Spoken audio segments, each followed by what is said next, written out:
Tempo da Quaresma, segunda semana, segunda-feira. Tema 13. A consciência, luz da alma. Pontos a meditar. 1. A consciência ilumina toda a vida. Pode deformar-se e endurecer. 2. A consciência bem formada, doutrina e vida. 3. Ser luz para os outros, responsabilidade. Pelo sinal da Santa Cruz, livrai-nos Deus, nosso Senhor, dos nossos inimigos. Em nome do Pai, do Filho e do Espírito Santo. Amém. Meu Senhor e meu Deus, creio firmemente que estás aqui, que me vês, que me ouves. Adoro-te com profunda reverência. Peço-te perdão dos meus pecados e graça para fazer com fruto este tempo de oração. Minha Mãe Imaculada, São José, meu Pai e Senhor, meu anjo da guarda, intercedei por mim.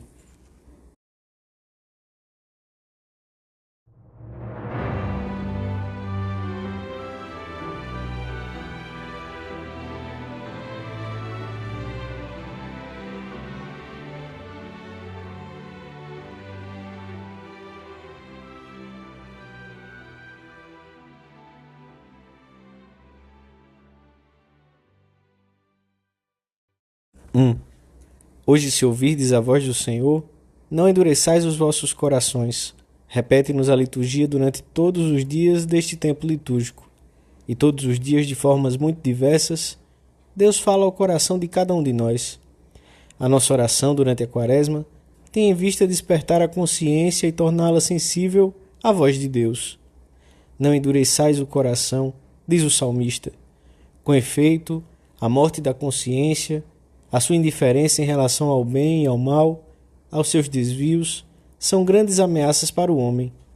E, indiretamente, são também uma ameaça para a sociedade, porque, em última instância, é da consciência humana que depende o nível de moralidade da sociedade. A consciência é a luz da alma, do que há de mais profundo no ser humano, e se apaga, o homem fica às escuras e pode cometer todos os desvios imagináveis contra si próprio e contra os outros. A lâmpada do teu corpo são os teus olhos, diz o Senhor. A consciência é a lâmpada da alma, e se estiver bem formada, ilumina o caminho que termina em Deus, e o homem pode avançar por ele. Ainda que tropece e caia, pode levantar-se e prosseguir. Quem deixa que a sua sensibilidade interior adormeça ou morra para as coisas de Deus, fica sem qualquer ponto de referência pelo qual orientar-se. É a maior desgraça que pode acontecer a uma alma nesta vida. Ai daqueles que ao mal chamam bem e ao bem mal, anuncia o profeta Isaías. Ai daqueles que mudam as trevas em luz e a luz em trevas, que tornam doce o que é amargo e amargo o que é doce. Jesus compara a função da consciência à do olho na nossa vida. Se o teu olho for são, todo o teu corpo estará bem iluminado. Se, porém, estiver em mau estado, o teu corpo estará em trevas. Cuida, pois, de que a luz que há em ti não sejam trevas. Quando o olho está bom, vêem-se as coisas tal como são, sem deformações. Um olho doente engana a pessoa e pode levá-la a pensar que os acontecimentos são como ela os vê, com a sua visão distorcida. A consciência pode ficar deformada por não se ter procurado alcançar a ciência devida a respeito da fé, ou então por uma má vontade dominada pela soberba, pela sensualidade, pela preguiça. Quando o Senhor se queixava de que os judeus não se abriam à sua mensagem, não atribuía a causa a nenhuma dificuldade involuntária. A dificuldade era antes uma consequência da sua livre negativa. Por que não compreendeis a minha linguagem? Por que não podeis suportar a minha doutrina? As paixões e a falta de sinceridade consigo próprio podem chegar a forçar o entendimento e levá-lo a pensar de outra forma, mas de acordo com o teor de vida ou com os defeitos e maus hábitos que não se querem abandonar. Não existe então boa vontade. O coração se endurece e a consciência adormece e já não indica a direção certa que conduz a Deus. É como uma bússola avariada que desorienta aquele que a consulta. O homem que tem o coração endurecido e a consciência deformada, ainda que possa estar na plenitude das suas forças e das suas capacidades físicas, é um doente espiritual e é preciso fazer alguma coisa para que recupere a saúde da alma. A Quaresma é um tempo muito propício para pedirmos ao Senhor que nos ajude a formar muito bem a nossa consciência e para examinar se somos radicalmente sinceros conosco, com Deus e com as pessoas que em seu nome têm por missão aconselhar-nos.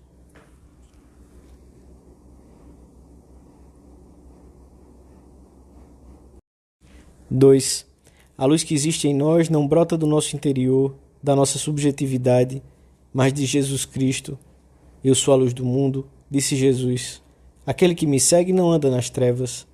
A sua luz esclarece as nossas consciências e, mais ainda, pode converter-nos em luz que ilumine a vida dos outros. Vós sois a luz do mundo. O Senhor coloca-nos no mundo para que com a luz de Cristo mostremos aos outros o caminho. Levaremos a cabo essa tarefa com a nossa palavra e, sobretudo, com a nossa conduta no cumprimento dos deveres profissionais, familiares e sociais. É por isso que devemos conhecer muito bem quais as normas que hão de reger a nossa atuação, segundo os ditames de honestidade, da honestidade humana e da moral de Cristo. Devemos ser conscientes do bem que podemos fazer e depois fazê-lo efetivamente. Ter clara consciência daquilo que, no exercício da profissão, é vedado a um homem de bem e a um bom cristão, e depois evitá-lo. Se cometemos um erro, devemos pedir perdão, corrigi-lo e reparar o mal causado, sempre que isso seja possível, e assim por diante. A mãe de família, que tem como tarefa santificadora o seu lar, deve averiguar na sua oração se é exemplar nos seus deveres para com Deus, se tem hábitos de sobriedade, se domina o mau humor, se dedica o tempo necessário aos filhos e à casa. O empresário deve considerar com frequência se esforça por conhecer a doutrina social da Igreja e por praticá-la nos seus negócios, no mundo da sua empresa, se paga salários justos. A vida cristã se enriquece quando se põe em prática nos assuntos diários os ensinamentos que o Senhor nos transmite através da Igreja. A doutrina adquire assim toda a sua força. Quando por ignorância, mais ou menos culposa, se desconhece a doutrina, ou quando, conhecendo-a, não se põe em prática, torna-se impossível ter uma vida cristã e avançar pelo caminho que conduz à santidade. Todos nós precisamos ter e formar uma consciência reta e delicada, que compreenda com facilidade a voz de Deus nos assuntos da vida cotidiana.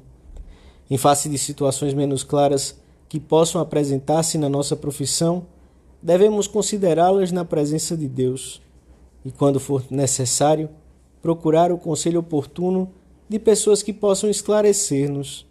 A seguir, poremos em prática as decisões que tivermos tomado, com responsabilidade pessoal. Ninguém nos pode substituir no exercício dessa responsabilidade, nem a podemos delegar. No nosso exame de consciência, aprendemos a ser sinceros conosco e chamamos os nossos erros, fraquezas e faltas de generosidade pelos seus nomes, sem mascará-los com falsas justificações ou com ideias em voga no ambiente. A consciência, que não quer reconhecer as suas faltas, deixa o homem à mercê do seu próprio capricho.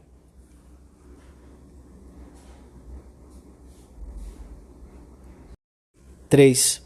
Para o caminhante que deseja verdadeiramente chegar ao seu destino, é importante saber claramente por onde avançar. Essa pessoa agradece as sinalizações claras, ainda que vez por outra indiquem sendas um pouco mais estreitas e difíceis, e fugirá das vias que, embora amplas e cômodas, não conduzem a lugar nenhum, ou levam a um precipício. Devemos ter o máximo interesse em formar bem a nossa consciência, pois é a luz que nos faz distinguir o bem do mal e que nos leva a pedir perdão e a recuperar o caminho do bem, se o tivermos perdido. A Igreja oferece-nos os meios para isso, mas não nos exime do esforço por aproveitá-los com responsabilidade. Na nossa oração de hoje, podemos perguntar-nos: tenho um plano de leituras combinado com o meu orientador espiritual que me ajude a progredir na minha formação doutrinal de acordo com a minha idade e cultura? Sou fiel às indicações do magistério da Igreja, sabendo que nelas encontro a luz da verdade que me há de guiar no meio das opiniões contraditórias com que deparo em matéria de fé, de doutrina social, etc.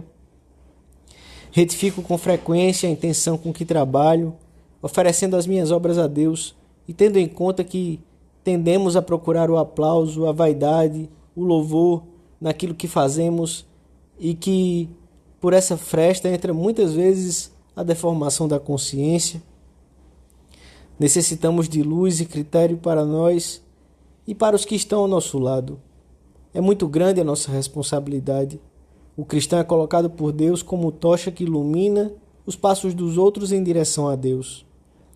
Devemos formar-nos com vista a essa avalanche de gente que se jogará sobre nós, com a pergunta precisa e exigente: bom, o que há que fazer? Os filhos, os parentes, os colegas, os amigos reparam no nosso comportamento e nós temos a obrigação de levá-los a Deus. E para que o guia de cegos não seja também cego, não basta que saiba das coisas meio por cima, por palpites, para conduzirmos os nossos amigos e parentes a Deus. Não nos basta o conhecimento vago ou superficial do caminho.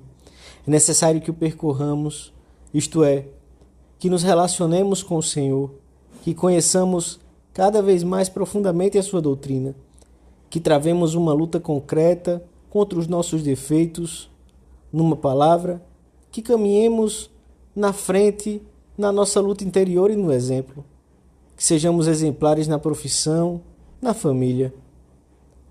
Quem tem a missão de dizer coisas grandes, diz São Gregório Magno, está igualmente obrigado a praticá-las.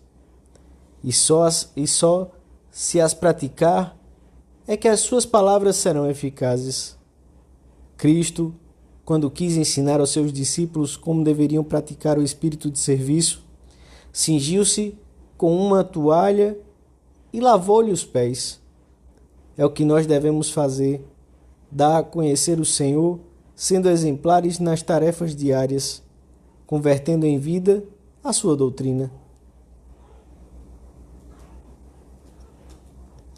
Dou-te graças, meu Deus, pelos bons propósitos, afetos e inspirações que me comunicaste nesta meditação. Peço-te ajuda para os pôr em prática. Minha Mãe Imaculada, São José, meu Pai e Senhor, meu anjo da guarda, intercedei por mim.